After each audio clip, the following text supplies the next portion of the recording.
puang illa musi kan chin har nang kwam hua ta thum musi kan sanga nau te suak sa ve himmin la mul himmin au lungoi ai puang in kan sang suak mi nau te lungoi lomi lei lung kun mi sual por run tam tu jisu kan sanga suak sa ve lungoi ai puang in kan sa beng thai lungoi te lo mu Christmas van mi thiang sai na moi lei tu na athang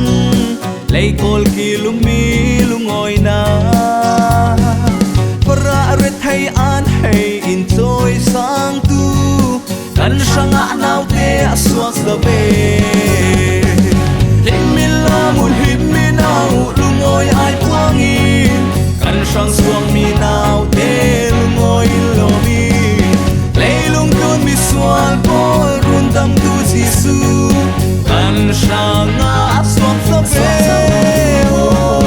lungoi ai puang in kan sa beng phai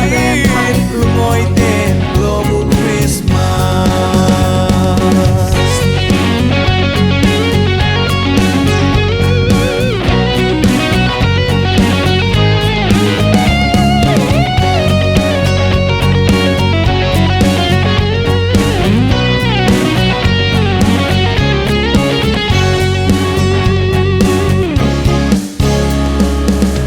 dai tu khal pon ten tu thang cha theng nan sanga nau te aswak zo tin hun niam le sang khan a non lo kan sanga nau te aswak za ve himmin la mu himmin au lungoi ai puang in kan sang swak mi nau te lungoi lo mi lei lung kun mi sual por tam tu jisu kan sanga swak sa ve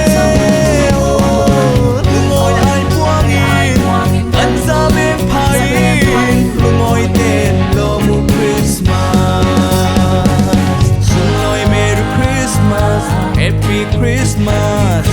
sung loi Merry Christmas di sui swat zam hi